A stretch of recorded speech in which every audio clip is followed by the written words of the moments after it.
नमस्कार, मैं हूं शिवम। आप देख रहे हैं राष्ट्रहित। राष्ट्र में इन दिनों एक मुद्दा बहुत गर्म है और यह मुद्दा है हिजाब का। हिजाब को लेकर अलग अलग तरह के लोग बयान दे रहे हैं, अलग अलग तर्क हैं। कुछ लोग हिजाब के समर्थन में हैं, कुछ लोग हिजाब के विरोध में हैं। इंडिया से लेकर ईरान तक हिजाब का मुद्दा गरमाया हुआ है और इस मामले में कोई इसके साथ खड़ा दिखाई देता है तो कोई इसके खिलाफ। लेकिन यह मुद्दा गरमाया क्यों? क्या इसके पीछे पॉलिटिक्स है? क्या कोई और बात है जो एक माहौल बनाने की कोशिश हो रही है? इस पर आज हम राष्ट्रहित में बात करेंगे। हिजाब इख्तियारी यानी एक महिला की हिजाब को चुनने की पसंद, इसको हिजाब इख्तियारी कहते हैं। कर्नाटक से लेके ईरान तक हर तरफ यह नारा सुनाई दे रहा है। ईरान में हजारों की तादाद में महिलाएं सड़क पर निकली, उन्होंने अपने बाल काटे। यूनाइटेड नेशन में भी इस मामले को उठाया गया। उस कानून के खिलाफ सड़कों पर उतरी जो उन्हें सार्वजनिक जगहों पर हिजाब पहनना अनिवार्य करता है। महिलाएं ये कह रही हैं कि हिजाब इख्तियारी का जो उनका हक है वो उनको मिलना चाहिए। भारत में भी इस पूरे मामले में खूब गर्मा गर्मी है, खूब गहमा गहमी है। भारत के कर्नाटक में कॉलेज छात्राएं हिजाब पहनने के अधिकार की मांग कर रही हैं। ईरान में हिजाब जबरिया नहीं पहनाया जा सकता, इसका विरोध है। कर्नाटक में इसका विरोध है कि वो कह रहे हैं कि हमको हिजाब पहनने का अधिकार मिले स्कूलों में। ये दोनों ही विचार एक दूसरे के विरोधी लग सकते हैं आपको, लेकिन इनका तर्क एक ही है। और वो तर्क ये है जो मैं आज राष्ट्रहित में जिसपे मैं बात कर रहा हूं कि एक महिला के पास यह अधिकार होना चाहिए कि वो तय कर सके कि उसे क्या पहनना है और क्या नहीं पहनना है। असउद्दीन ओवैसी इसको लेके बयान दे रहे हैं। कर्नाटक में इसको लेके बहुत बयान दिए जा रहे हैं। भारतीय जनता पार्टी के तमाम नेताओं ने इसको लेकर बयान दिए हैं, लेकिन अभी भी कोई पुख्ता निष्कर्ष पे नहीं पहुंच पाए हैं। उसे पहनने के लिए, कुछ भी जो पहनना चाहती है एक महिला, उसे पहनने के लिए जिस्म के साथ साथ उसको यह भी अधिकार होना चाहिए कि वो क्या पहन रही है। उसके शरीर के साथ साथ उसको अधिकार होना चाहिए। भारत में सुप्रीम कोर्ट ने हिजाब विवाद पर फैसला करना है और यह फैसला तय करेगा कि कर्नाटक में कॉलेज और स्कूल जाने वाली छात्राएं कैंपस के भीतर हिजाब पहनकर आएंगी या नहीं आएंगी। अब तक हुआ क्या है यह मैं आपको बता देता हूं। दरअसल पिछले साल कर्नाटक के उडुपी एक जूनियर कॉलेज है और इसकी एक छात्रा ने, और एक क्या कई सारी छात्राओं पर स्कूल में हिजाब पहनकर आने पर पाबंदी लगा दी गई। इस पाबंदी के बाद यह मामला गर्म हो गया। इसको लेकर तमाम तरह की बातें की जाने लगी। 1 जुलाई 2021 को government PU college for girls ने यह तय किया था कि किस तरह की पोशाक को कॉलेज यूनिफॉर्म स्वीकार करेगा और कहा गया था कि छात्राओं के लिए एक एडवाइजरी जारी की जाएगी, दिशा निर्देश जारी किए जाएंगे और उसका पालन इनको करना होगा। यह अनिवार्य कर दिया गया। कोविड लॉकडाउन के बाद स्कूल फिर से खुला तो कुछ छात्राओं को पता चला कि उनकी सीनियर छात्राएं हिजाब पहनकर आया करती थीं और इन छात्राओं ने इस आधार पर कॉलेज प्रशासन से हिजाब पहनने की अनुमति मांगी। उन्होंने कहा यह पाबंदी ठीक नहीं है, हम ये पाबंदी नहीं मानेंगे। उडुपी जिले में सरकार जूनियर कॉलेजों की पोशाक को कॉलेज डेवलपमेंट समिति तय करती है और स्थानीय विधायक इसके प्रमुख होते हैं। यानी जिस जगह पर ये कॉलेज होते हैं वहां का जो एमएलए होता है वो इसका प्रमुख होता है। यहीं पर उडुपी की मैं बात कर रहा हूं। यहां पर बीजेपी विधायक हैं रघुवीर भट्ट। उन्होंने मुसलमान छात्राओं की मांग नहीं मानी और उन्हें क्लास के भीतर हिजाब पहनने की अनुमति नहीं दी। इसके बाद इस साल फरवरी में इस पूरे मामले में कई सारी जब प्रतिक्रियाएं आ रही थी तो वहां के जो विधायक हैं बीजेपी के रघुवीर भट्ट, उन्होंने कहा कि यह अनुशासन का विषय है, हर किसी को यूनिफॉर्म के नियमों का पालन करना चाहिए, इसलिए इसमें यह मांग करना कि हम हिजाब पहनकर आएंगे यह ठीक नहीं है, यह जायज नहीं है। यह उनका तर्क था। जब उनसे इसके बारे में और सवाल किए गए तो उन्होंने कहा कि देखिए इस मामले में वो एकदम स्पष्ट हैं कि जो अनुशासन का विषय उसको छेड़ा नहीं जाना चाहिए। उन्होंने कहा यह निर्णय पार्टी की विचारधारा से प्रभावित है। तो जब उनसे सवाल किया गया तो उन्होंने कहा कि राजनीति के लिए और बहुत सी चीजें हैं, ये एजुकेशन का मामला है, इस पर इस बात की जिक्र नहीं होना चाहिए, इसमें पार्टी और राजनीति नहीं डालनी चाहिए। नए दिशा निर्देशों के तहत मुसलमान छात्राओं के हिजाब पहनने पर रोक तब लगा दी गई और उनकी बात नहीं मानी गई। आपको याद होगा बहुत सारा हंगामा हुआ। दिसंबर 2021 में छात्राओं ने हिजाब पहनकर कैंपस में घुसने की कोशिश की और उन्हें बाहर ही रोक दिया गया, कैंपस के बाहर। इन लड़कियों ने इसके बाद कॉलेज प्रशासन के खिलाफ प्रदर्शन करना शुरू कर दिया। अब इस साल यानी 2022 की जनवरी में उन्होंने कर्नाटक हाईकोर्ट में हिजाब पर जो पाबंदी लगाई गई उसके खिलाफ एक याचिका दायर कर दी और ये कहा कि उनको ये अनुमति दी जाए कि वो हिजाब पहनकर कॉलेज जा सकती हैं। इसके बाद प्रदर्शन हुआ, नारेबाजी हुई, कई हिंसा की खबरें भी आईं। ये मामला शुरू तो उडुपी जिले से हुआ, लेकिन धीरे धीरे करके ये पूरे कर्नाटक में कई सारे जिलों में फैल गया और बहुत सारे लोग इसके पक्ष में खड़े हो गए, विपक्ष में खड़े हो गए। कर्नाटक में शिवमोगा, बेलगावी जिलों में भी हिजाब पहनकर कॉलेज आने वाली मुसलमान छात्राओं पर रोक लगाई गई इसके बाद, और भगवा गमछा पहनने छात्रों ने हिजाब पहने छात्राओं के खिलाफ नारेबाजी शुरू कर दी। ये फिर उसके बाद पॉलिटिकल रंग इसने ले लिया पूरे मामले में। कोंडापुर और चिकमंगलूर एक जगह है, वहां पर प्रदर्शन हुए। प्रदर्शनों के खिलाफ हिंदू और मुसलमान छात्रों के प्रदर्शन शुरू हो गए, आपस में ये विरोध का मामला शुरू हो गया। कई सारे वीडियो आ गए, वीडियो वायरल हो गए जिसमें हिजाब पहने कॉलेज जा रही छात्रा, एक जिसका नाम था मुस्कान खान, उसके खिलाफ नारेबाजी हुई और उसने भी नारेबाजी शुरू कर दी। भगवा गमछा डाले युवा छात्रों की ये भीड़ हिजाब पहने मुस्कान खान का जय श्री राम का नारा लगाता हुआ एक वीडियो आया और ये दिखाई दिया कि वो जो लड़के थे वो पीछा कर रहे थे मुस्कान खान का। इसके बाद मुस्कान खान ने भी नारे लगाने शुरू कर दिए, अल्लाह अकबर का नारा उन्होंने लगाया। कर्नाटक में यह घटना हुई, कर्नाटक के मंड्या जिले में, और उसके बाद पूरे देश में यह वीडियो वायरल हुआ, दुनिया में यह वीडियो वायरल हुआ और एक नई बहस खड़ी हो गई।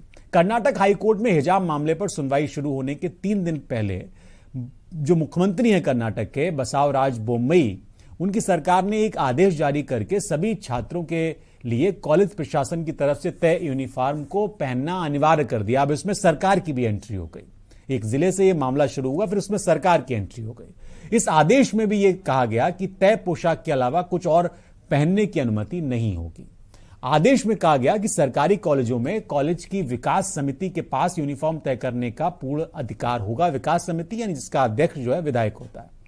आदेश में यह भी कहा गया कि निजी शिक्षा संस्थान जो होते हैं वो ये तय कर सकते हैं कि छात्राओं से यूनिफॉर्म वो पहने, ये कहा जा सकता है। ये वो खुद तय कर सकते हैं कि वो यूनिफॉर्म में आए या यूनिफॉर्म में नहीं आए, ये उनको एक छूट दी गई। इस आदेश के 2 दिनों के भीतर ही प्रदर्शन राज्य भर में फैल गए और कई जगह हिंसक घटनाएं हुई, बहुत विवाद हुआ इसको लेके।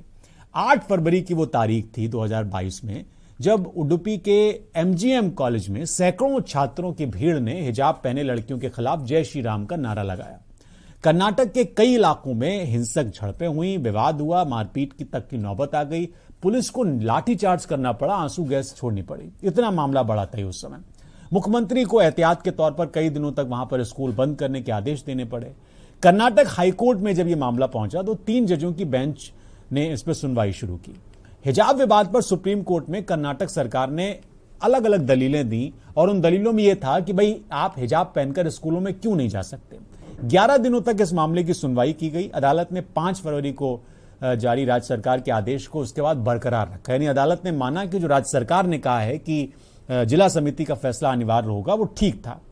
इस आदेश के तहत इन स्कूलों कॉलेजों में हिजाब पर रोक लगाई जा सकती थी जहां पर यूनिफॉर्म पहले से ही तय थी। अदालत ने कहा कि स्कूल यूनिफॉर्म तय करना उचित प्रतिबंध है जो संवैधानिक रूप से स्वीकार्य है। मुख्य न्यायाधीश उस समय थे ऋतुराज अवस्थी वहां की, जस्टिस कृष्ण दीक्षित और जस्टिस JM काजी, ये 3 सदस्यीय पीठ थी। इसने ये कहते हुए याचिका को खारिज कर दिया और ये कहा कि यह तर्क नहीं दिया जा सकता कि हिजाब पोशाक का हिस्सा होने की वजह से इस्लाम की आस्था के मूल में है। ऐसा नहीं है कि हिजाब पहनने की कथित प्रथा का अगर पालन न किया जाए तो जो लोग हिजाब नहीं पहन रहे हैं वो गुनहगार हो जाएंगे या इस्लाम अपनी चमक खो देगा और धर्म नहीं रहेगा। अनकोट, ये कोर्ट में कर रहा हूं जो कहा कोर्ट ने अपने आदेश में। जब हिजाब विवाद पर फैसला नहीं वहां पर हो पाया तो फिर ये मामला सुप्रीम कोर्ट चला गया। सुप्रीम कोर्ट ने हाईकोर्ट के इस फैसले को, सुप्रीम कोर्ट में चुनौती जब मिली तो तुरंत अपील दायर कर दी गई थी। सुप्रीम कोर्ट ने अपनी सुनवाई पूरी करके फैसला सुरक्षित रख लिया था। इस हफ्ते यह फैसला आ सकता है। कर्नाटक सरकार की तरफ से पेश होते हुए महाधिवक्ता हैं तुषार मेहता, उन्होंने कहा कि कोई भी 2004 के बाद से हिजाब पहनकर क्लासरूम नहीं जा रहा था। यह सब दिसंबर 2021 में शुरू हुआ जब कुछ छात्राएं हिजाब पहनकर कॉलेज आने लगी। 2022 में इस्लामी संस्था पॉपुलर फ्रंट ऑफ इंडिया, यानी ये मैं बता रहा हूं इसका नाम इन दिनों बहुत चर्चा में रहा, ने हिजाब पहनकर कॉलेज आने के समर्थन में अभियान चलाया, यानी जिसको पीएफआई कहते हैं। पीएफआई का मामला आपको याद होगा। पीएफआई ने इन आरोपों को खारिज किया। सितंबर में भारत की केंद्र सरकार ने पीएफआई पर प्रतिबंध लगा दिया। इसी सितंबर में तुषार मेहता ने कहा कि यह छात्राओं का कोई अचानक शुरू किया अभियान नहीं है, बल्कि यह प्रायोजित है। छात्राएं बड़ी साजिश का हिस्सा थी, कोई उन्हें पीछे से नचा रहा था। मेहता ने जोर देकर अपनी बात ही कही और कहा कि यह धर्म का मामला नहीं है, बल्कि यह छात्रों को बराबरी का अधिकार देने का मामला है, छात्र छात्राओं को। इस मामले की सुनवाई जस्टिस हेमंत गुप्ता और जस्टिस सुधांशु धूलिया कर रहे हैं। अब आपको बता दें कि यह मामला तो भारत में चल रहा है, जहां हिजाब को लेकर मामला है, वहीं भारत के अलावा ईरान में भी इस तरह का मामला है। भारत में हिजाब को लेकर सुर्खियां बनी, तो ईरान में किस तरह का मामला चल रहा है आप देख रहे हैं कि वहां पर तमाम महिलाएं और लड़कियां प्रदर्शन कर रही हैं, अपने बाल काट रही हैं। 22 वर्षीय कुर्द जो महिला थी, युवती थी महसा अमीनी की नैतिक पुलिस की हिरासत में मौत के बाद ये पूरा मामला गर्मा गया ईरान में।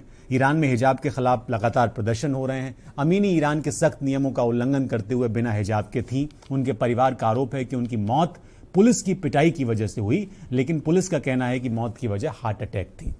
अब हिजाब को लेकर इतना हंगामा पूरी दुनिया में क्यों है, इस पर हमने आज बहस रखी है राष्ट्रहित में। हमारे साथ जफर नकवी हैं, मुस्लिम स्कॉलर हैं। हमारे साथ भाजपा से अमील शमशी हैं। हमारे साथ शिल्पी चौधरी हैं, समाजवादी पार्टी की प्रवक्ता।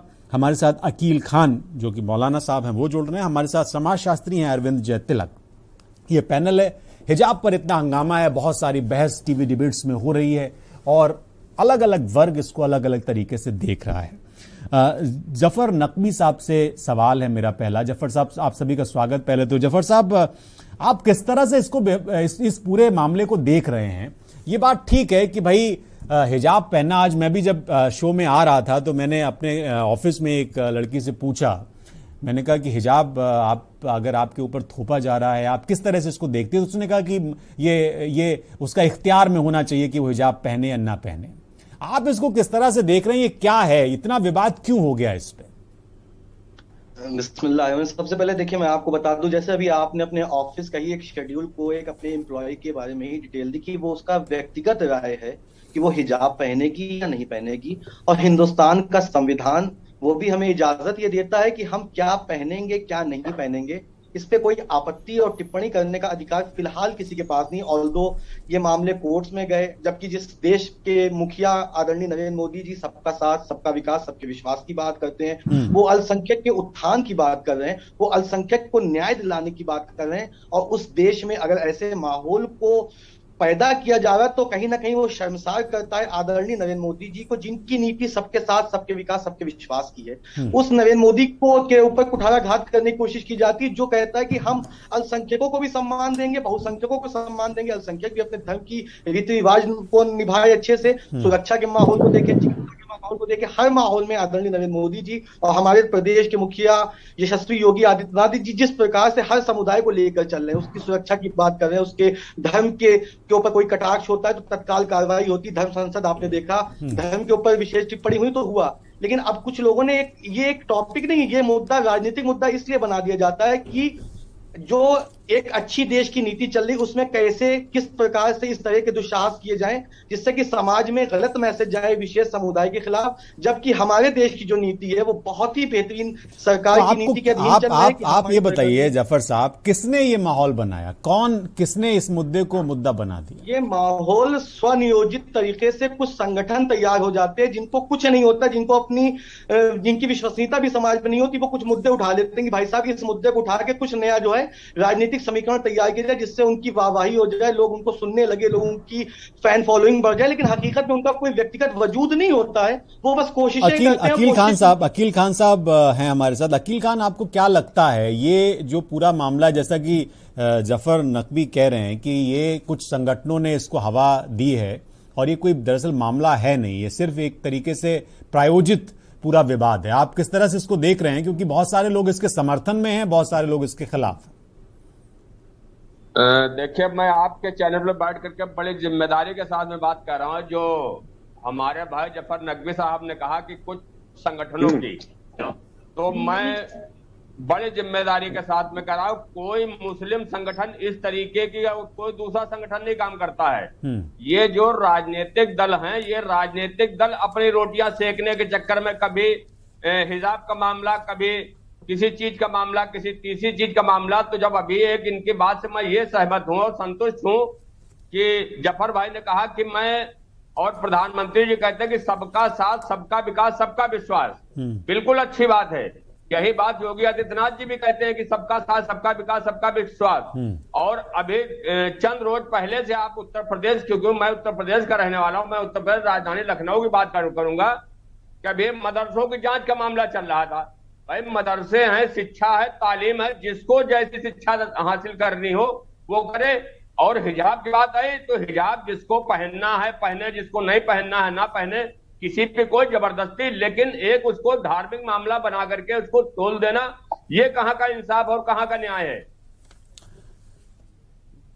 कहां का न्याय, ठीक कह रहे हैं आप। लेकिन शमशी साहब, ये हिजाब इख्तियारी पे आपकी क्या राय है शमशी साहब? देखिए, सबसे पहली बात तो ये है कि ये बेवजह के मुद्दे जो इस तरह बेवजह का क्यों है? आप देखिए कि पूरा मुख्यमंत्री इन्वॉल्व है कर्नाटक के, ईरान में बवाल हो गया है, इसको लेके बेवजह का मुद्दा कैसे हो गया ये? देखिए, बेवजह का मुद्दा असदुद्दीन ओवैसी आपके प्रधानमंत्री को घेर रहे हैं, सीधे नरेंद्र मोदी पे सवाल उठा रहे हैं। ना भाई, मुद्दे क्रिएट किसने किए? मुद्दे असदुद्दीन ओवैसी और ऐसे तथाकथित आपके विधायक हैं वहां पे, उन्होंने कहा कि भाई आप हिजाब पहन के नहीं आ सकते, तो विवाद बन गया, बवाल हो गया, इसके बाद बहुत ज्यादा हंगामा हो गया। देखिए, ऐसा है, आप सबसे पहले तो आप मुझे बताइए यूनिफॉर्म की परिभाषा क्या है?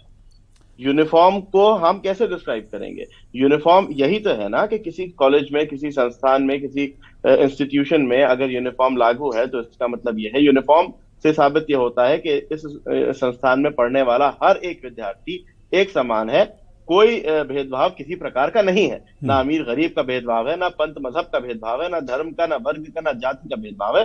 हर व्यक्ति जो है वो उसका एक ही वो है कि वो विद्यार्थी है।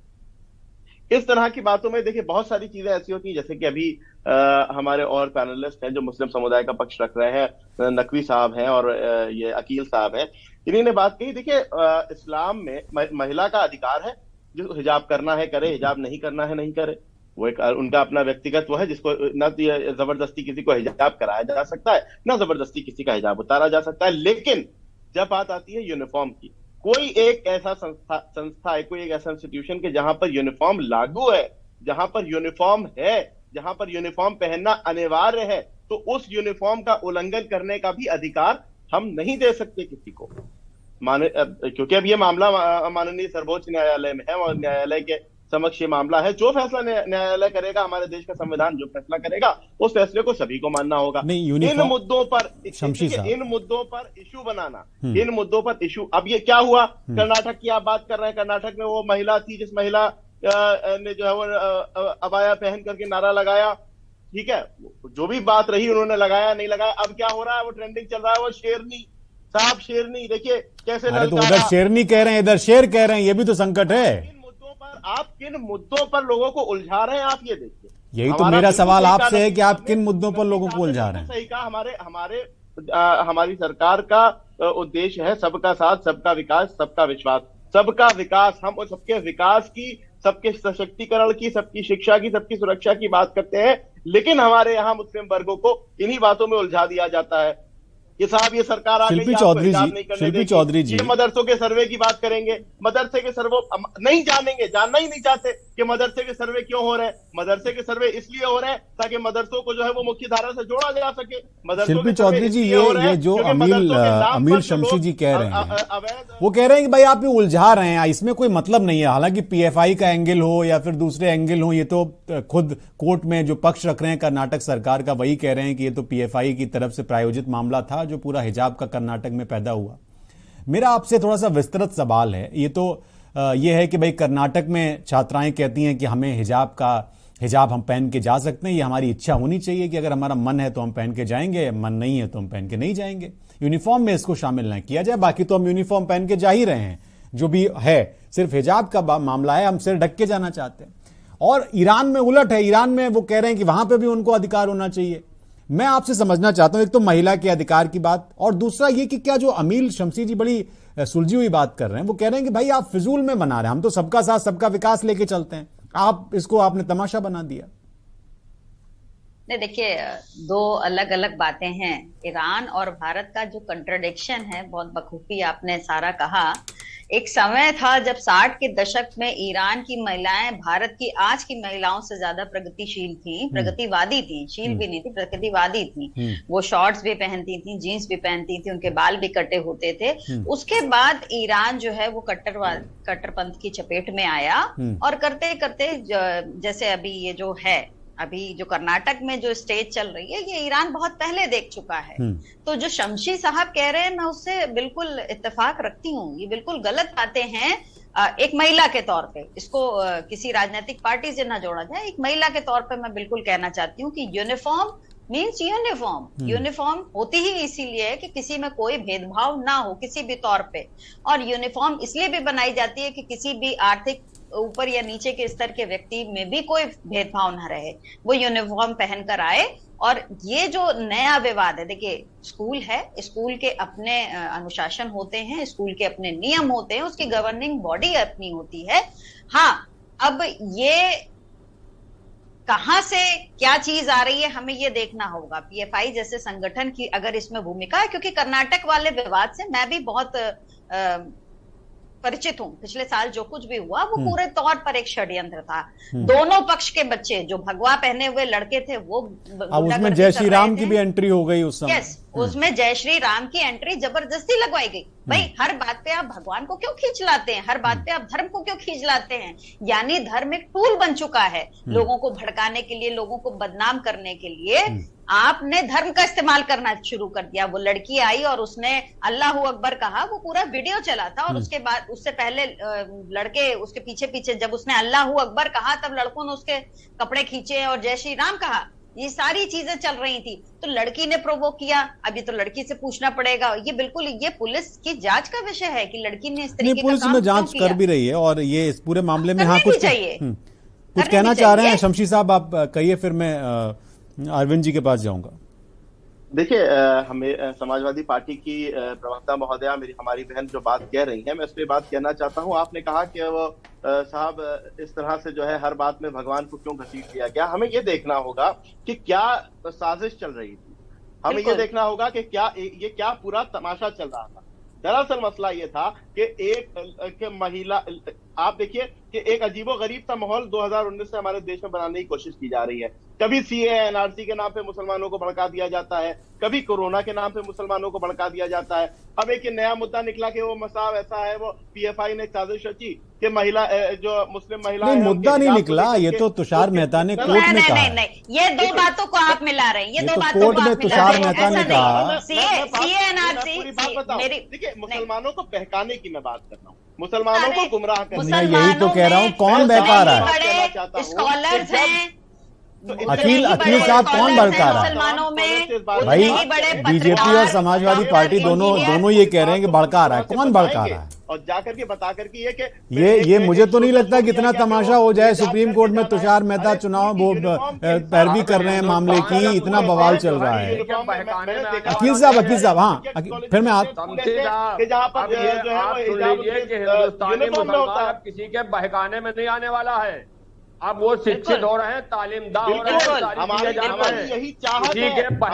नहीं, आप ये गलत कह रहे हैं। बिल्कुल, मुसलमानों को कौन बहका सकता है?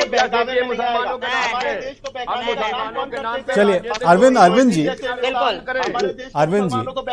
हाँ, ठीक है, ठीक। अरविंद जी, एक चीज, आता हूं आपके पास, जफर साहब आता हूं। अरविंद जी से मैं एक प्रतिक्रिया। अरविंद जी, देखिए, आप इस पूरे मसले को देख रहे हैं और ये बहुत संजीदा और संवेदनशील विषय है। बहुत सारी डिबेट इस पे हुई है और दुनिया भर में इस पे अब तो बात हो रही है। यूनाइटेड नेशन में भी एक राजदूत ने अपने बाल काटे, आपने वो वीडियो भी देखा होगा, और बहुत इस पे डिबेट है हिजाब को लेके। मैं इसको दूसरे चश्मे से देख सकता हूं, और जो कर्नाटक में हो रहा है, इसको आप इस एंगल से देखिए कि भाई वहां पे एक बीजेपी के विधायक ने इस पे रोक लगाई क्योंकि वो उसके अध्यक्ष थे। उन्होंने कहा, उनका कहना है कि भाई हम यूनिफॉर्म होती है, उसको हम उसके साथ समझौता नहीं कर सकते। लेकिन लड़कियां ये कह रही हैं, महिलाएं ये कह रही हैं कि हिजाबे इख्तियारी, जो उनका इख्तियार है, वो उनका अधिकार है, वो पहने या ना पहने। क्या यूनिफॉर्म को हिजाब को यूनिफॉर्म के साथ जोड़ना, एक तो मेरा प्रश्न ये है। दूसरा ये है कि जो सामाजिक ताने बाने में इस तरह के पहनावे, खान पान से उसको थोड़ा सा डिसबैलेंस या उसको प्रभावित करने का जो प्रयास है वो इन दिनों ज्यादा शुरू हुआ है, उसको आप किस तरह से देखते हैं? शिवम जी, देखिए, हम जब किसी मुद्दे को अगर आगे लाकर उस पर विमर्श करते हैं तो उसको देश काल वातावरण के हिसाब से उसकी व्याख्या होनी चाहिए। यहाँ सभी को ध्यान रखना चाहिए कि भारत एक लोकतांत्रिक राष्ट्र है, कोई इस्लामिक राष्ट्र या कोई हिंदू राष्ट्र नहीं है। यहाँ इस देश में जो कुछ भी तय होगा वो संविधान के मुताबिक। बिल्कुल बिल्कुल सही बात। कोई यह एजेंडा चलाना चाहेगा कि नहीं हम भगवा पहन के जाएंगे या हिजाब पहन के जाएंगे, तो उसको सबसे पहले संविधान की तरफ देखना पड़ेगा और जो शिक्षण संस्थानों के जो मानक तय किए गए हैं उसके पैरामीटर पर भी नजर डालनी होगी। बेशक किसी को अगर धार्मिक शिक्षा लेनी है तो वो चले जाए अपने मदरसे में, या जिसको हिंदू शिक्षा लेनी है वो चले जाए आरएसएस द्वारा या धार्मिक जो संस्थान है, शिक्षण संस्थाएं खोले हैं वहां चले जाए। लेकिन जहां सरकार फंडिंग करती है, जहां सरकार पैसा देती है, वहां पे आपकी मनमानी इस तरह से नहीं चल सकती है। अब मैं ये सवाल उठाता हूं कि इसके पीछे कौन लोग हैं। देखिए, मुस्लिम लीग के एक अध्यक्ष थे खलीकुजमा, उनकी एक किताब है पाथवे टू पाकिस्तान। मैं इसका जिक्र इसलिए कर रहा हूँ कि किस तरह शिक्षण संस्थानों को मजहबी रंग दे करके समाज को, देश को तोड़ने की कोशिश होती है। उन्होंने लिखा है कि एक बार अबुल कलाम आजाद साहब जब शिक्षा मंत्री थे, अलीगढ़ यूनिवर्सिटी में आए, वहां कुछ पाकिस्तान समर्थक छात्र उनके मुंह पर थूक दिए।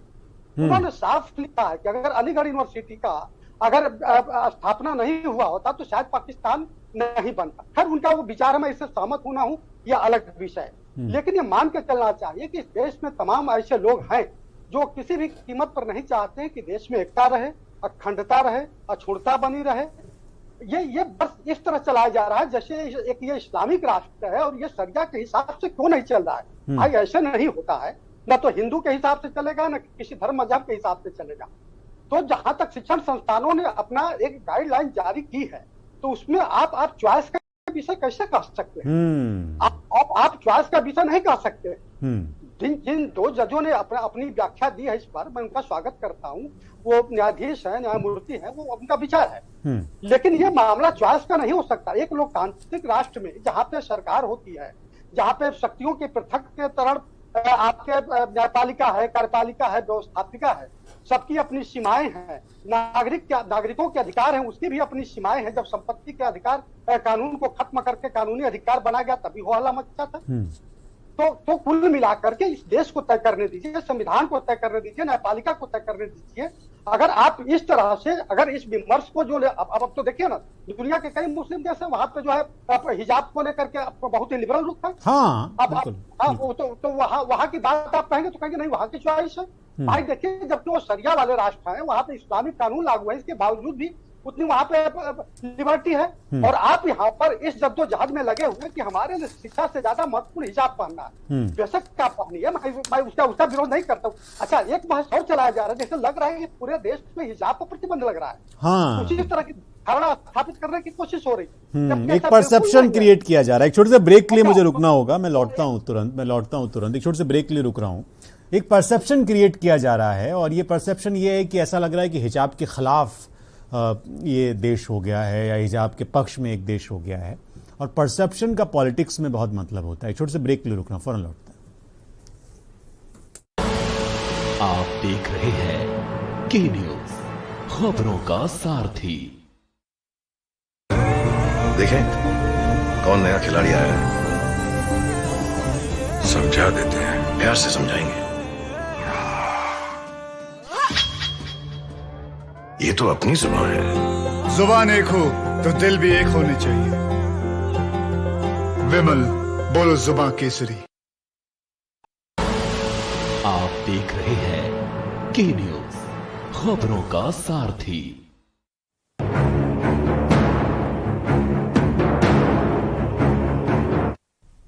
ब्रेक से हम लौट आए हैं। हिजाब पर हम बात कर रहे हैं, एक पैनल है हमारे साथ, और ये वाकई में सही बात है कि एक संवैधानिक राष्ट्र में, एक लोकतांत्रिक राष्ट्र में संविधान की क्या भूमिका होती है, इस पर ध्यान रखने की जरूरत है। वो चाहे एक पक्ष की बात हो या दूसरे पक्ष की बात हो, दोनों ही मामले में ये लग रहा है कि अपनी बात पर लोग अड़े हुए हैं और फिजूल में एक माहौल बनाया जा रहा है हिजाब को लेके।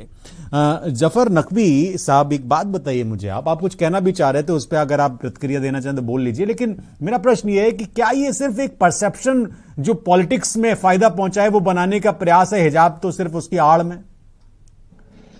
मैंने बहुत पहले ही ये चीज स्पष्ट की थी कि कुछ धारण, चाहे वो किसी भी धर्म समाज से हो, चाहे वो अल्पसंख्यक हो या फिर वो बहुसंख्यक समाज से हो, एक परसेप्शन तैयार किया जाता है आगामी रणनीति के लिए। जैसे 2024 की तैयारी है ये, कभी हिजाब पे आ जाना है, कभी किसी चीज पे आ जाना है, कभी किसी चीज पे आ जाना है, तो ये रणनीति तय की जाएगी। इस्लाम कह रहा है लकुम दीनकुम वलियद दीन, तुम्हारा दीन तुम्हारे साथ, हमारा दीन हमारे साथ। उसके बाद हमारे देश का संविधान अनुच्छेद 25 से लेकर 28 तक बोला कि आपको धार्मिक स्वतंत्रता है, आप कैसे पहनावा पहनेंगे, आप कैसे अपने धर्म के अनुपालन करेंगे, ये सब चीजें पहले से ही each and everything is clear. लेकिन हो क्या रहा है कि हमारे देश में एक माहौल तैयार किया जा रहा है 2024 के लिए कि अल्पसंख्यकों के वोट को कैसे अपनी तरफ कन्वर्ट करना है। कोई तैयार है कि बहुसंख्यकों को किस आधार पे हमको अपनी तरफ कन्वर्ट। अच्छा, आप अगर बता सकें तो आप बता सके, क्योंकि जो पक्ष में लोग खड़े हैं वो ये कह रहे हैं कि ये हमारे, इसका क्या मतलब है? वो जो तर्क दे रहे हैं, क्या आप उससे सहमत हैं क्या? हिजाब की आजादी है, ये कोई हमारी क्या फाउंडेशन गर्दन पे चाकू रख के नहीं कहा जाता कि नहीं तुमको हिजाब करना ही पड़ेगा, नहीं तो तुम्हारा गला काट देंगे, ऐसी कोई पाबंदी नहीं। हिजाब हमारी सेल्फ है कि हम ये पहनना चाहते हैं। मेरी वालिदा पहनती है, मेरी जो वाइफ है वो नहीं पहनती, तो क्या हमने उनकी गर्दन पे चाकू रख के कहा कि नहीं भाई साहब तुमको पहनना ही पड़ेगा? ये हमारे धर्म की प्रतिबद्धता है, ये हमारे धर्म की अनिवार्यता है। ऐसी कोई अनिवार्यता नहीं है, ये हमारी फ्रीडम है कि हम हिजाब करना चाहते हैं या नहीं करना चाहते। जो स्कूल्स के यूनिफॉर्म्स के लिए बात की जा रही, तो स्कूल के यूनिफॉर्म्स का एक मैंडेटरी कॉलम है कि आपको ये शर्ट पहनी, ये पैंट पहनी, ये चीज, तो हम इस पे क्यों विवाद करें? नहीं, विवाद नहीं। वो जो याचिका है जफर नकवी साहब, वो जो याचिका है उसमें ये कहा गया है, लड़कियां ये कह रही हैं कि स्कूल की यूनिफॉर्म से हिजाब को आप हटा दीजिए, हिजाब उसका हिस्सा नहीं होना चाहिए। तो मैं यही बोल रहा हूं कि अगर किसी इंस्टीट्यूशन का ये है कि वहां पे कोई भी धार्मिक तरीके परिवेश पे धार्मिक परिधान नहीं पहना जाएगा तो उसमें कोई आपत्ति नहीं होनी चाहिए। अगरचे आपको ये लगता है कि आपको ऐसे माहौल के हिसाब से, तो उत्तर प्रदेश सरकार से लेकर केंद्र सरकार ने इस्लामिक इंस्टीट्यूशन दे रखे हैं जहां पे फंडिंग भी है, जहां पे जिसका सर्वे भी अभी हुआ, तो आप उनमें पढ़ा लीजिए अपने बच्चों को, अगर आपत्ति है आपको। अकील खान साहब, क्या आपको लग रहा है कि यूनिफॉर्म का हिस्सा नहीं होना चाहिए हिजाब को, या होना चाहिए? आपकी क्या राय है? जो जफर नकवी साहब कह रहे हैं, आप उससे सहमत हैं? बिल्कुल, जफर नकवी साहब कह रहे हैं कि ये किसी पे जबरदस्ती थोड़ी किसी को कहा जा रहा कि आप हिजाब और नकाब पहनो, जिसकी मर्जी है। देखिए, एक बात आप समझ लीजिए, अभी एक रुपए की एक टॉफी होती है, टॉफी सिर्फ, उसको कैसी पन्नी में लपेट करके मार्केट में भेजी जाती है, और एक उसी टॉफी को आप निकाल करके सड़क फेंक दीजिए, कोई उसको छुएगा नहीं। गंदी और अच्छी चीज है, नजरों का मामला होता है, नजरों का मामला होता है। अगर हमारे इस्लाम धर्म में नकाब है, हिजाब पहनना जिसको है, किसी ने अभी क्या कहा, किसी गर्दन पे छुरी रख करके नहीं पहनाया जा रहा है। हमारी माँ बहनें पहनती हैं, अच्छी बात है। जो नहीं पहनती हैं उनके लिए हमारा कोई कहने का मतलब नहीं है। इसलिए मुझे कहना है, ये हमारा मामला अपना है। इसमें जो लोग राजनीतिक रोटियां सेक रहे हैं, हर जगह न्यायपालिका और संविधान की बात हो रही है, न्यायपालिका और संविधान। आप आकर के स्टूडियो में काला जैकेट पहन के आके बैठे हैं, स्टूडियो कल से कहे कि आप ये नहीं पहन के आएंगे, तो अगर नौकरी आपको नहीं, स्टूडियो कह देता है कि आप हरा जैकेट नहीं पहन सकते हैं। यही कहने का मतलब है ना, हरा जैकेट नहीं है तो इस तरीके वो इसलिए नहीं कहता है कि हरा पाकिस्तान का झंडा है, वो इसलिए कहता है कि हरा क्रोमा होता है, कटता नहीं है। पाकिस्तान का नाम कौन ले रहा है? तो आप लोग पाकिस्तान नहीं, मैं ये बात कह रहा हूं आपसे कि पाबंदी होती है, कुछ नियम होते हैं हर चीज के, वो कि भाई हम स्टूडियो में हरा नहीं पहन सकते, ये नियम है, टेक्निकलिटी है, ये नियम है। अभी जैसे आपने क्या कहा कि अगर हमारी माँ बहनें देश के अंदर, प्रदेश के अंदर हिजाब पहनती हैं, तो अगर किसी को कोई जबरदस्ती तो पहने नहीं जा रही है, अपनी मर्जी से, अपनी इच्छा से, अपनी स्वेच्छा से जा रही है। अमीर शमसी साहब, देखिए, ये मैं बड़ा इसको लेके, ये मेरा सवाल लगातार मैं पूछता रहता भी हूं कि भाई ठीक है, इतना सरल सा इशू है, आप लोग कह रहे हैं भाई मुद्दा नहीं है, ये क्या है, होना चाहिए इसमें कुछ, जिसका मन हो पहने, ना मन हो पहने। लेकिन इतना तमाशा कि सुप्रीम कोर्ट क्या फालतू का सुप्रीम कोर्ट है, हाई कोर्ट है, इनके जजेस इतना पढ़ के इतना काम है, इतने मुकदमे लंबित हैं। सबसे इंपॉर्टेंट बात इस पूरे हाई पूरे कोर्ट और प्रकरण की सुप्रीम कोर्ट गया कौन? अकील भाई आपका हो गया, अब मैं बोल लेता हूँ, आपका हो गया अकील भाई। शमशी साहब, अब इतना देखिए, फिर तमाशा क्यों कि मुख्यमंत्री आदेश दे रहे हैं, हाई कोर्ट में मामला जा रहा है, सुप्रीम कोर्ट में मामला जा रहा है, बीजेपी के बड़े नेता माहौल बना रहे हैं, डिबेट हो रही है इस पे आधा आधा एक एक 2-2 घंटे, इतना समय व्यर्थ हो रहा है। जब इतना सीधा सा मतला है, ये कोई मतलब नहीं है इसमें। भाई बच्चियों को चाहिए तो पहने, ना चाहिए तो ना पहने, जिसको पहनना है वो मदरसे में पढ़ने लगे, जो धार्मिक स्कूल है सब। आप लोग बड़ा सही कह रहे हैं आप। फिर इतना तमाशा कि देश का ज्यादातर महत्वपूर्ण आदमी इसी बात पे लगा हुआ है, हिजाब कर रहा है। आप ये देखिए, सबसे पहली बात देखिए, बहुत पूरे मुद्दे में सबसे स्पष्ट बात नकवी साहब ने, अकील साहब ने, दोनों ने एक बात बहुत स्पष्ट करी कि गर्दन पे छुरी रख के किसी को नकाब हिजाब नहीं कराया जा सकता।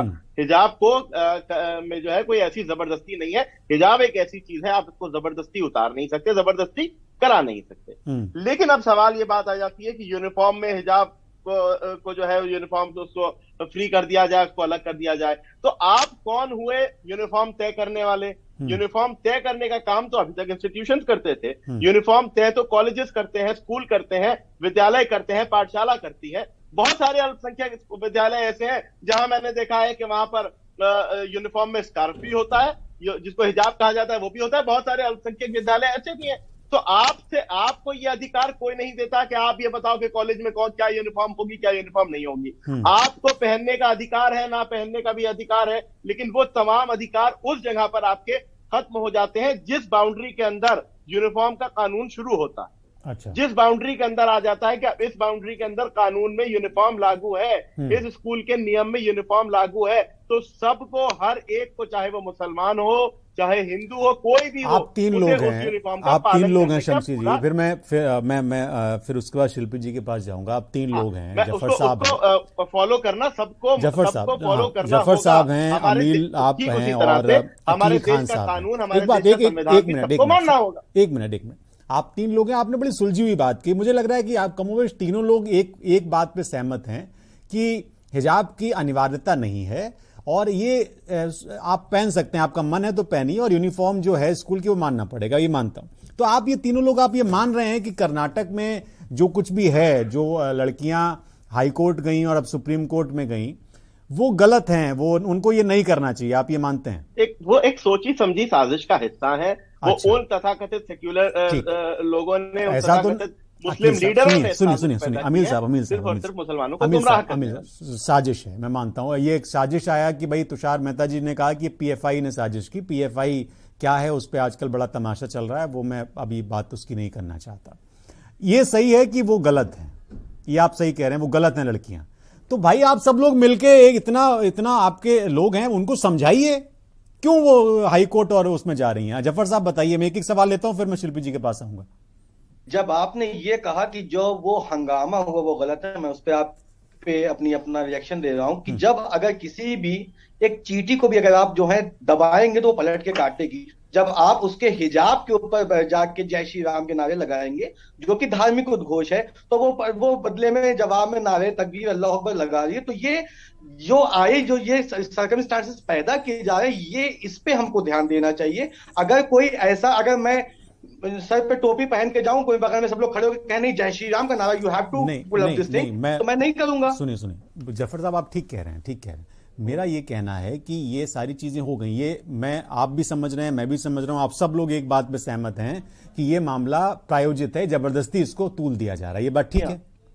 मैं ये कह रहा हूं कि भाई अगर कुछ बच्चियां जिनको बरगलाया गया, जिनको कुछ लोगों ने कहा कि नहीं आप कोर्ट जाइए, आप कुछ लोग उनको सपोर्ट कर रहे हैं, तो भाई आप उनको जाके समझा दीजिए कि अरे क्यों इस पे इतना तूल देना, वो यूनिफॉर्म का हिस्सा है, आप उसको मानिए। अगर आपको पहनना है तो आप उस तरह के स्कूल में पढ़िए। ये काम क्यों छोटा सा नहीं हो रहा है और उसके बाद इतना सब कुछ तमाशा हो रहा है, फिर आप कह रहे हैं कि नैरेटिव बन जाता है, परसेप्शन बनाया जाता है। मैं यही चीज बोल रहा हूं कि अगर इस प्रकार की गतिविधियों में कोई व्यक्ति शामिल है जो इस प्रकार के बरगलाने का काम कर रहा है, तो हमारे पास बहुत अच्छी सरकार है, मौजूदा वक्त में सबसे मजबूत सरकार जो विश्व में अपना डंका पीट रही है। तो अब उसको भी कुछ जिम्मेदारियां निभानी पड़ेगी। ऐसे जो लोग, जो कल्प्रिट्स हैं, उन कल्प्रिट्स को चिन्हित करके उनको वकील साहब क्यों नहीं समझा रहे हैं भाई? आपका तो काम ही है ये कि समझाएं इन बच्चियों को। हम अपने स्तर पे जो कोशिशें कर सकते हैं, लेकिन जो काम सरकार का है, जो काम मैं मानता है, जफर साहब, वकील साहब हो गया। आप समझा दीजिए बच्चे क्यों सुप्रीम कोर्ट और हाई कोर्ट गई बिना मतलब में। ये बिल्कुल मैं आपकी बात से मुतमईन हूं, संतुष्ट हूं बिल्कुल आपकी बात से, कि जब अगर किसी साजिश के तहत किसी को बलगला दिया जाता है, किसी को डिस्टर्ब कर दिया जाता है, उस समय इस तरीके की बातें पैदा होती हैं। आप बात कर रहे हैं कर्नाटक की, मैं बात करूंगा उत्तर प्रदेश की। आप उत्तर प्रदेश के अंदर एक घटना बता दीजिए, इस तरीके की एक घटना बता दीजिए। यहां पर अभी जैसे अरे एक घटना बता रहे हैं, मैं आपको 1000 ऐसे लोग बता दूं, ट्वीट बता दूं जिन लोगों ने हिजाब पे बात की है। घटना की क्या बात है, वो कह तो रहे हैं, लोग कह तो रहे हैं ना। देखिए ट्वीट करना अलग की बात होती है, ट्वीट नहीं प्रतिक्रियाएं दे रहे हैं भाई, बड़े लोग प्रतिक्रियाएं दे रहे हैं। फिर ये लोकतंत्र है, प्रजातंत्र, इसमें हर आदमी। मैं अकील साहब मेरा सवाल आप समझ नहीं रहे, लगाम कहां लगती है अमीर साहब, अमीर शमसी साहब, आप तो आप सत्ताधारी पार्टी से हैं। मुझे एक छोटा सा, फिर मैं जाऊंगा, काफी देर से वो वेट कर रही है शिल्पी जी। एक बात मुझे बताइए कि ये ठीक है, इसको फिर तूल क्यों दिया जा रहा है? इसको तो समझा बुझा के मामले को खत्म कर देना चाहिए। जब आपकी दृष्टि एकदम साफ है, स्पष्ट है, आपको लग रहा है कि भाई ये नहीं, ऐसा नहीं है, और स्कूल के जो यूनिफॉर्म है उसमें कोई छेड़खानी नहीं होगी, तो फिर आप समझा दीजिए। कितनी बच्चियां, उनको आप सभी संगठन के लोग मिलके और जाइए समझाइए। हमें तो लगता है अकील भाई हो गया। मैं बता दूं, देखिए शिवम जी, सबसे पहली बात तो ये, इस पैनल में बैठे हुए सभी लोग, हम भले अलग अलग राजनीतिक दल से हों, अलग अलग विचारधारा हो, सबके जो है विचार अलग अलग हो सकते हैं, लेकिन एक पॉइंट पर हम सभी इसको अग्री करते हैं कि यूनिफॉर्म जो है वो सबको मानना चाहिए।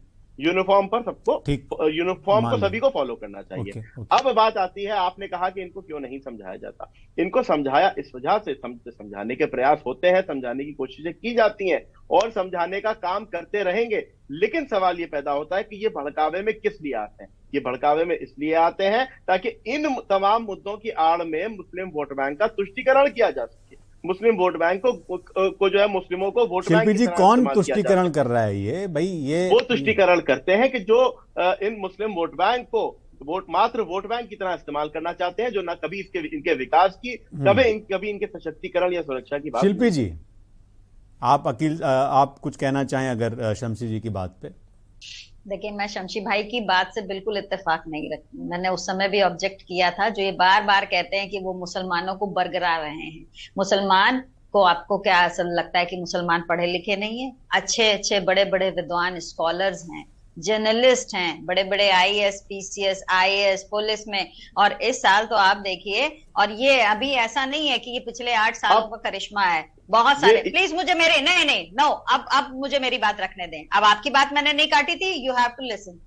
तो ये इतने बड़े लेवल पे जो सिविल सर्विसेज में मुस्लिम बच्चे आए हैं, नीट क्वालिफाई किया, मदरसों से बड़े हुए बच्चों ने नीट क्वालिफाई किया है, तो मदरसों को आप केवल कह दें कि धार्मिक शिक्षा के स्थल हैं, या कह दें कि RSS में केवल धर्म की ही आधारित शिक्षा होती है? नहीं, ये परसेप्शन हम आप क्रिएट कर रहे हैं, जनता नहीं क्रिएट कर रही है। आप कह रहे थे कि CA/NRC पे मुसलमानों को इस्तेमाल किया गया, नहीं, आपने क्या समझ रखा है कि मुसलमान क्या मतलब ऐसे किसी भेड़ बकरी है कि हाथ दिया जाएगा और हके चले जाएंगे? नहीं, ऐसा नहीं होता। क्योंकि CA/NRC मूवमेंट में शमशी भाई, मैं खुद भी थी और मैं भी देख रही थी कि किस तरीके का लोगों के बीच में डर था, जो चीजें थी, जो वापस भाई किसान आंदोलन हुआ तो ऐसे आप कह देंगे कि किसानों को भड़काया जा रहा। नहीं, लोकतंत्र है। लोकतंत्र तभी रहेगा जब जनता की आवाज, विपक्ष की आवाज सुनी जाएगी, और विपक्ष हो या जनता, किसान आंदोलन के जरिए जनता ने अपनी आवाज मजबूत करी और सरकार को मजबूर किया। CA/NRC पे भी विरोध जब हुआ तो जनता की आवाज को सरकार को सुनना पड़ा। तो ये मत कहिए, दोनों चीजें बिल्कुल अलग है। मैं आपसे ये सहमत हूं कि यूनिफॉर्म को यूनिफॉर्म की तरह रहने देना चाहिए, उसमें ना तो नारंगी गमछा चलेगा ना कोई हिजाब चलेगा। मुसलमान कोई वोट बैंक मुझे नहीं लगता जिसके लिए हो या ना हो, हाँ, मुसलमान हो या हिंदू, अल्पसंख्यक हो या बहुसंख्यक, वो ये अवश्य देखता है कि वो किसके साथ सुरक्षित है, उसका किसने साथ दिया, उसका किसने डेवलपमेंट किया।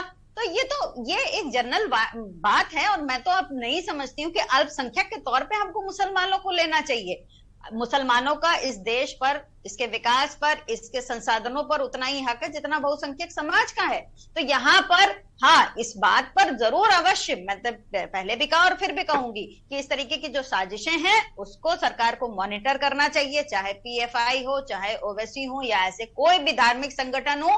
चाहे वो बहुसंख्यक समाज के हों या अल्पसंख्यक, जिस पर आप भी एग्री करते हैं कि हमें ये अवश्य देखना है कि हमारे देश के सद्भाव में किसी भी तौर पर कोई विघ्न ना आए। सद्भाव कायम रहना चाहिए, तभी हमारा देश उत्तरोत्तर उन्नति करेगा, प्रगति करेगा।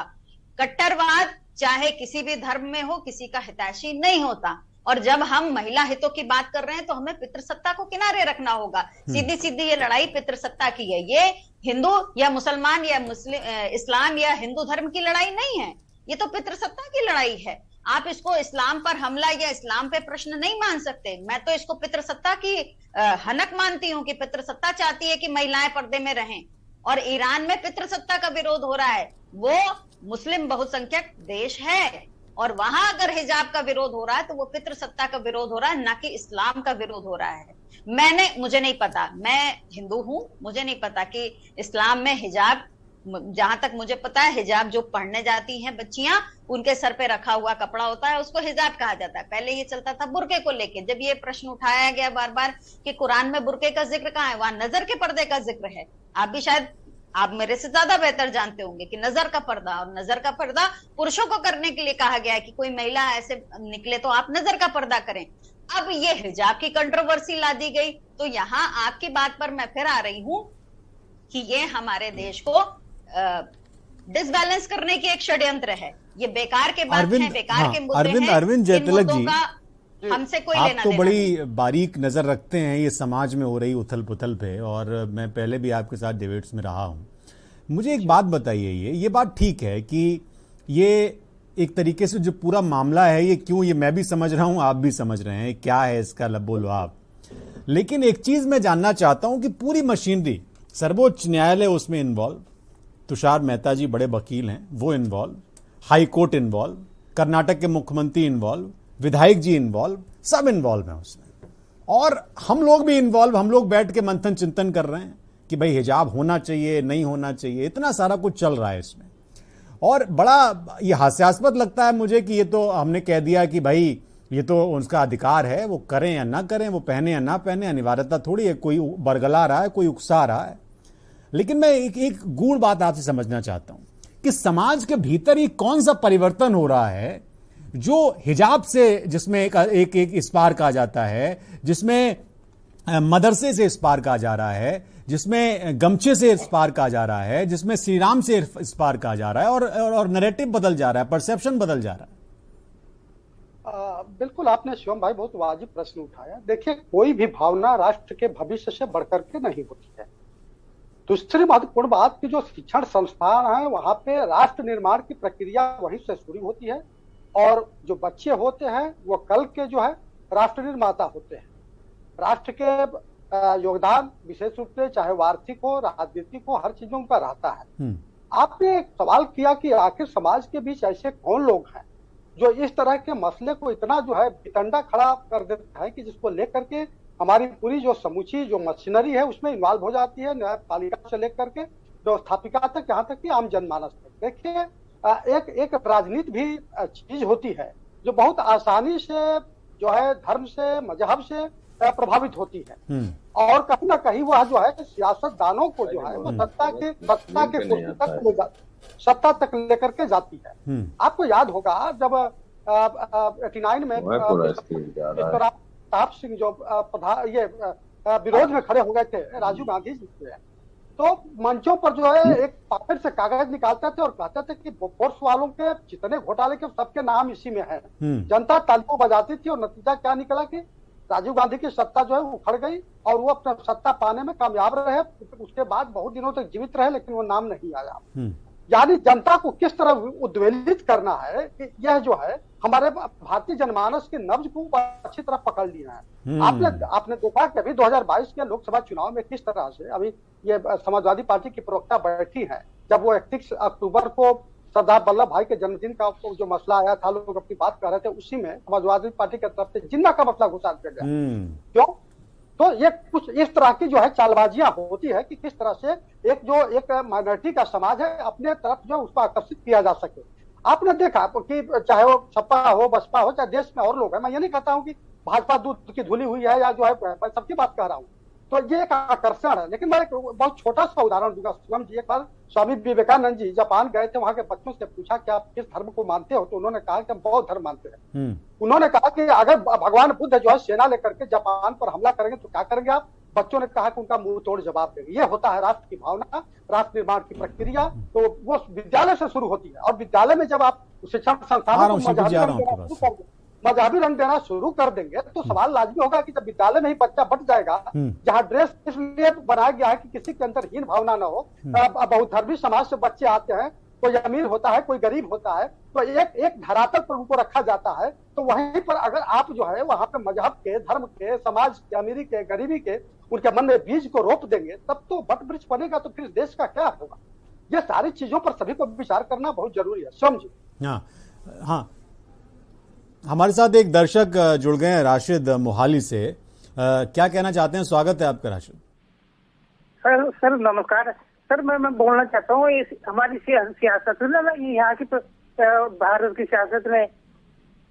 जी बोलिए। जो भारत की सियासत है, इन्होंने ना हमारे बच्चे गए हुए ना विदेश में, वहाँ बच्चे बड़े शर्मसार होते हैं इनके वक्तव्य देख के, इनकी जो हरकतें देख कर ना बहुत शर्मसार होते हैं वहाँ पर। और यहाँ बैठे हम इनको चमकाते रहते हैं और कुछ नहीं। चलिए, बहुत शुक्रिया फोन करने के लिए। हाँ शिल्पी जी, आप क्या कहना चाहती हैं?